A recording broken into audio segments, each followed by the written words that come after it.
ಬೆಳಗಾವಿಯಲ್ಲಿ ಕ್ವಾರಿ ದುರಂತ ಸಂಭವಿಸಿ ಬೆಂಗಳೂರಿನಲ್ಲಿ 4 ದಿನಗಳೇ ಆಯಿತು. ಆದರೂ ಕೂಡ ಅದರ ಸುಳಿವು ಈವರೆಗೂ ಕೂಡ ಸಿಗ್ತಾ ಇಲ್ಲ. ಇಬ್ಬರು ಪ್ರಮುಖ ಆರೋಪಿಗಳು ಎಲ್ಲಿದ್ದಾರೆ ಅನ್ನುವಂಥದ್ದೇ ನಿಗೂಢ.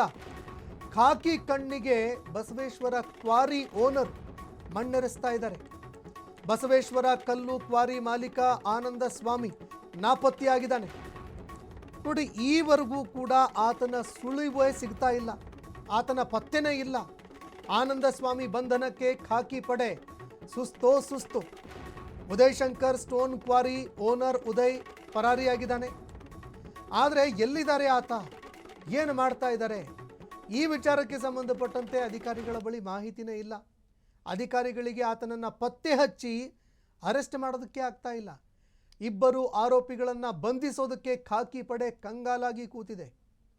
ಒಟ್ಟು 7 ಜನರ ಸಾವಿಗೆ ಕಾರಣವಾಗಿದ್ದಂತಹ ಕ್ವಾರಿ ಮಾಲೀಕ,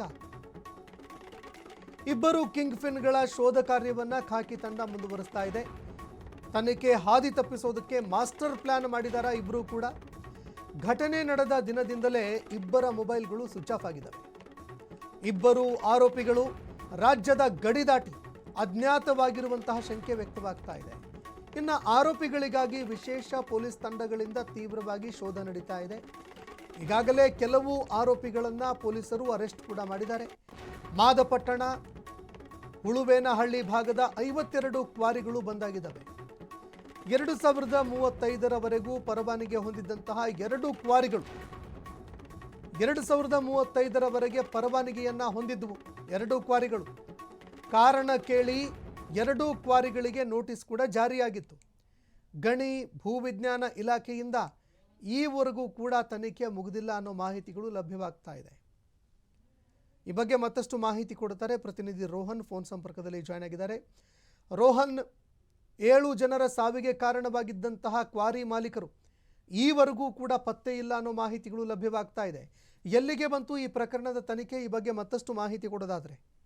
ಸಂತೋಷ್, ಏನು ಕ್ವಾರಿ ದುರಂತಕ್ಕೆ 4 ದಿನ ಕಳೆದು ಕೂಡ ಪ್ರಮುಖ ಆರೋಪಿಗಳೇನು ಸುಳಿವು ಸಿಕ್ಕಿಲ್ಲ. ಕೂಡ ಮೃತರ ಕುಟುಂಬಗಳು ಕೂಡ ಆಕ್ರಂದನ ಮುಂದುವರೆದಿದೆ ಅಂತ ಹೇಳುದು. ಈಗ ಮತ್ತೊಂದು ಪ್ರಕರಣ ತನಿಖೆಯನ್ನು ಚುರುಕುಗೊಂಡಿದೆ. ಇನ್ನು ಬಸವೇಶ್ವರ ಸ್ಟೋನ್ಸ್ ಕ್ವಾರಿ ಮಾಲೀಕ ಆನಂದ್ ಸ್ವಾಮಿ ಮತ್ತು ಉದಯ್ ಶಂಕರ್ ಸ್ಟೋನ್ಸ್ ಪ್ರೊಸೆಸ್ ಮಾಲೀಕ ಉದಯ್ ಇಬ್ಬರಲ್ಲೂ ಕೂಡ ಪೊಲೀಸ್ಗೆ ಇನ್ನು ಸಿಕ್ಕಿಲ್ಲ ಅಂತ ಹೇಳುದು. ಘಟನೆ ನಡೆದ ದಿನದಿಂದ ದಿನಕ್ಕೆ ಕೂಡ ಇಬ್ಬರು ಮೊಬೈಲ್ಗಳು ಕೂಡ ಸ್ವಿಚ್ ಆಫ್ ಆಗಿದೆ ಅಂತ ಹೇಳುದು. ಉದ್ದೇಶಪೂರ್ವಕವಾಗಿ ತಲೆಮರೆಸಿಕೊಂಡಿದ್ದಾರಾ ಅನ್ನುವಂತಹ ಶಂಕೆ ಕೂಡ ಈಗಾಗಲೇ ವ್ಯಕ್ತವಾಗಿದೆ.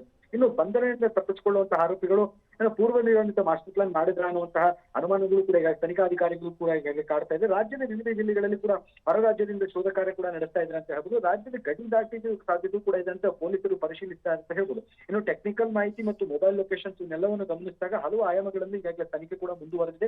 ಆರೋಪಿಗಳ ಬಂಧನಕ್ಕೂ ಕೂಡ ಈಗಾಗಲೇ ಖಾಕಿ ಪಡೆ ಬಲೆ ಬೀಸಿದೆ ಅಂತಾನೆ ಹೇಳ್ಬೋದು.